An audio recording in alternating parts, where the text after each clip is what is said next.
Então vamos tirar o atraso de resenha desse canal, porque lá no blog isso não aconteceu, mas aqui no canal faz um tempo que eu não gravo um vídeo sobre um livro e a gente vai trocar algumas ideias sobre O Mulato, do Aloysio de Azevedo.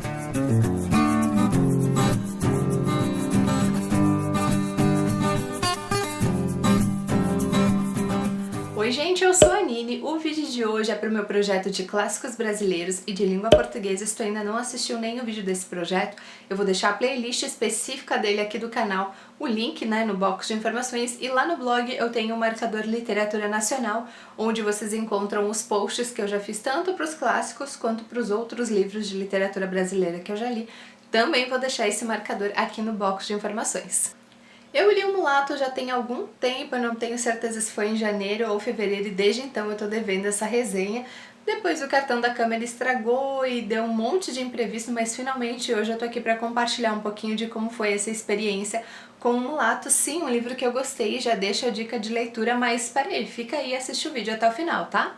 Então, gente, em O Mulato nós vamos conhecer a história do Raimundo. Quando o livro começa, se não me engano, ele tem 26 anos e ele volta da Europa para o Brasil, especificamente para São Luís do Maranhão, para resolver alguns assuntos legais relacionados à sua herança, e depois ele tem a intenção de seguir para a capital, para o sul, que aqui no caso do sul do Maranhão eles se referem ao Rio de Janeiro. Durante toda a leitura eu tinha que me policiar, porque eu moro no Rio Grande do Sul, então sempre que alguém fala sul do Brasil eu penso aqui. Mas no contexto do livro, o sul que ele se refere é o Rio de Janeiro, a capital, por isso sempre um destino muito visado pelas pessoas que queriam ingressar na corte ou até no que hoje seria um serviço público, né? Os serviços públicos, diríamos assim.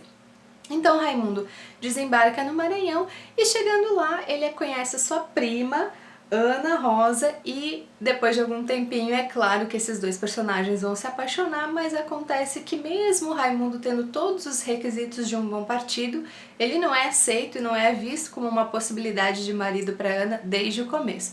E a partir daí a gente vai conhecer o desfecho dessa história e também alguns aspectos sobre o passado do Raimundo. O Mulato foi publicado em 1881, é o segundo romance do Aloysio de Azevedo e ele é considerado o início do naturalismo no Brasil.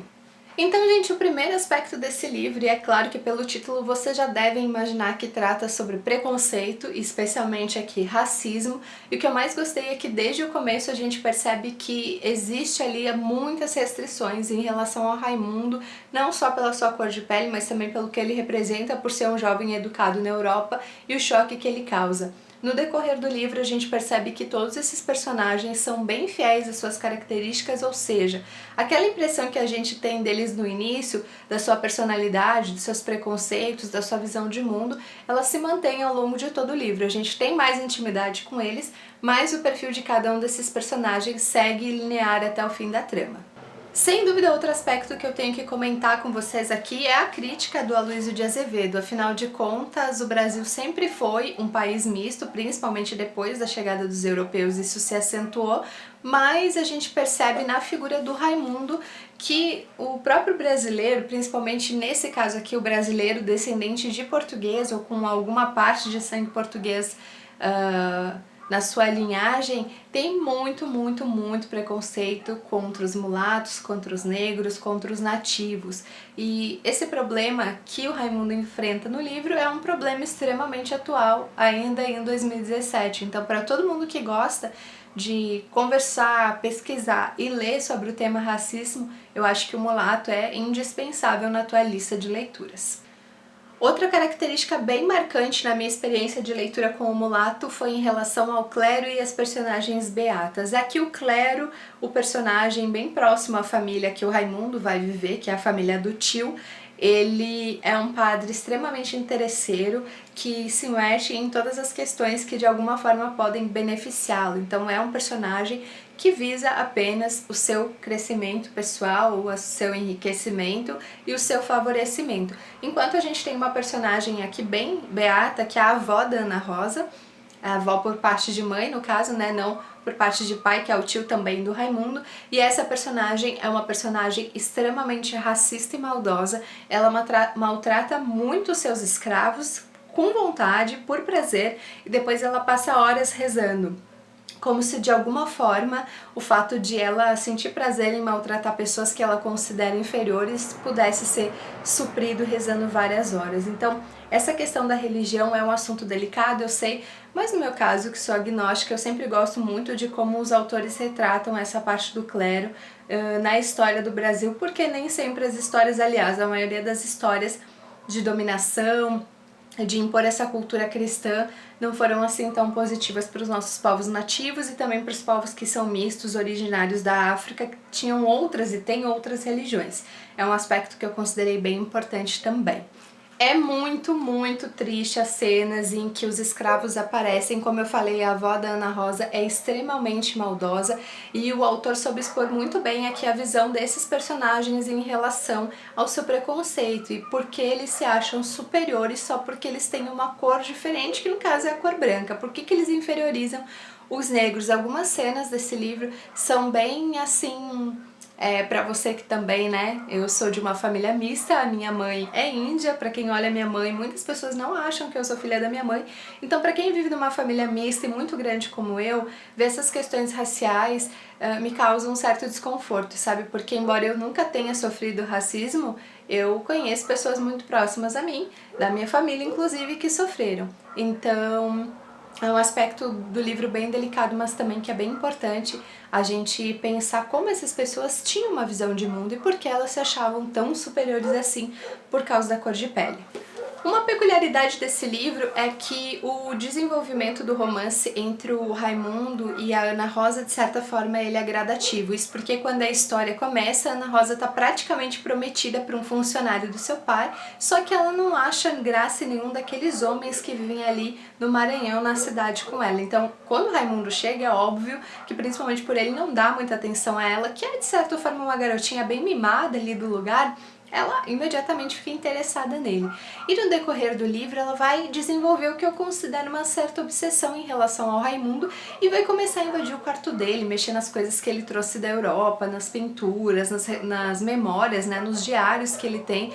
E esse é um aspecto interessante porque essa é uma personagem bem pacata ao longo do livro, até por sua criação, pelo modo como a família, principalmente a avó, a trata e até o próprio pai.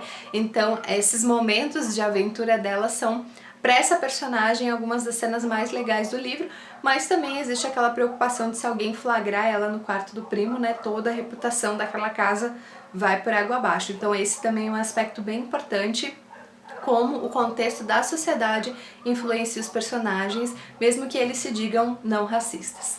Gente, o Raimundo é do início ao fim um personagem admirável, ele não é perfeito, mas ele é muito honrado no geral e ele é um personagem que não entende muito bem o que acontece até que algumas coisas sejam reveladas. É bem peculiar porque o título do livro é o mulato, mas essa palavra demora várias páginas para aparecer no livro. E como o Raimundo viveu boa parte da sua vida, e principalmente da vida adulta, fora do país, na Europa, estudando, ele não teve essas restrições raciais, pelo menos o livro não indica isso, já que a Europa também tinha uma população e estrangeiros de várias etnias diferentes. Então o autor ele demora um pouco para colocar essa palavra no livro, mas o leitor já sabe qual é o preconceito que está incutido ali no Raimundo, que ele é filho de uma escrava com um branco, ele é um mulato. Mas é interessante como o autor vai desenvolvendo o enredo, principalmente em relação ao tio do Raimundo, que gosta muito dele e se diz não racista, mas chega um momento que ele precisa revelar e tem também a ver com a Ana Rosa, né, com o possível futuro do Raimundo com a Ana Rosa. E quando o tio revela, que a gente percebe que não, peraí, ele não é racista, mas pelo que os outros estão pensando, ele resolve se comportar dessa maneira, então no fundo ele é um racista sim. Ele só prefere dizer que não é porque é menos constrangedor por causa do sobrinho dele, né, uma pessoa que ele também gosta. Mas o contexto da sociedade influencia muito a opinião do tio e no final a gente acaba percebendo que ele é tão racista quanto os outros. Além da cor, gente, o Raimundo nesse livro ele causa uma aversão que é a aversão do estrangeiro, né? Não é só pela cor que as pessoas ali de São Luís rejeitam as ideias do Raimundo, é também pelo fato dele ter sido educado na Europa, então as pessoas ali têm a visão muito fechada e de que se uma pessoa vir de fora para ali incutir novas regras, novas ideias, isso vai desmoronar a sociedade deles. Então o Raimundo ele causa aversão no livro, tanto pela sua cor de pele, pela sua mistura, quanto pelo fato de ter sido uma pessoa educada na Europa e trazer ali algumas ideias, alguns conceitos que na época não estavam tão em voga assim no Brasil. Bom, gente, esse livro não levou 5 estrelas porque eu fiquei um pouquinho chateada com o final, não decepcionada, chateada, porque o final desse livro é um final conformista, pessimista, porém realista. E é um final que, infelizmente, não favorece o Raimundo. Então, quando a gente chega no final dessa história, a gente percebe como algumas coisas, principalmente a influência do lugar, tem sobre as pessoas, como alguns ideais se perdem rapidamente ou são esquecidos rapidamente e como algumas pessoas se conformam com o seu destino, já que algo saiu fora do planejado. Então eu esperava que esse livro tivesse um final melhor para o Raimundo, mas já na parte final da leitura a gente percebe que isso provavelmente não vai acontecer e de fato não acontece. Então fiquei um pouquinho triste por isso, mas ainda assim é uma leitura muito válido. Eu acho que eu consegui trazer alguns pontos aqui sem entregar demais assim o desenvolvimento e um enredo da história, né, falando mais sobre os temas. Então eu separei algumas citações também para incluir ao longo do vídeo. Já vê o meu amigo que não é por mim que lhe recusei Ana Rosa, mas é por tudo. A família de minha mulher sempre foi muito escrupulosa a esse respeito, e como ela é toda a sociedade do Maranhão. Concordo que seja uma asneira, concorda que seja um prejuízo tolo. O senhor, porém, não imagina o que é por cá a prevenção contra os mulatos. Nunca me perdoaria um tal casamento, além do que, para realizá-lo, teria que quebrar a promessa que fiz à minha sogra, de não dar à neta senão um branco de lei, português ou descendente direto de portugueses. Se soubesse, porém, quanto custa ouvir cara a cara. Não lhe dou minha filha porque o senhor é indigno dela, é filho de uma escrava. Se me dissesse, é porque é pobre? Que diabo, eu trabalharia. Se me dissesse, é porque não tem uma posição social? Juro-te que a conquistaria, fosse como fosse. É porque é um infame, um ladrão, um miserável. Eu me comprometeria a fazer de mim o melhor modelo dos homens de bem. Mas um ex-escravo, um filho de negra, um mulato, e como hei de transformar todo o meu sangue gota por gota? Como hei de apagar da minha história da lembrança de toda esta gente que me detesta? Bem vês, meu amor, tenho posição definida. Não me faltam recursos para viver em qualquer parte. Jamais pratiquei a mínima ação desairosa que me envergonhe, e no entanto nunca serei feliz, porque só tu és minha felicidade, e nada devo esperar de ti. Ah, se soubesses, Ana Rosa, quanto doem estas verdades, perdoarias todo o meu orgulho, porque o orgulho de cada homem de bem está sempre na razão do desprezo que lhes voltam. Então é isso, gente, que eu gostaria de compartilhar com vocês sobre a minha experiência de O Mulato. Eu também vou fazer uma versão desse post em texto lá no blog, vou deixar o link aqui embaixo para quem prefere ler resenha ao invés de assistir. Quem já leu O Mulato, quem precisa ler de repente para escola, vestibular, faculdade, comenta aqui embaixo. E se vocês têm outras sugestões de clássico brasileiro, por favor, deixe também nos comentários que eu vou anotar para incluir na minha lista de leitura. É isso, e a gente se vê no próximo vídeo. Tchau, tchau!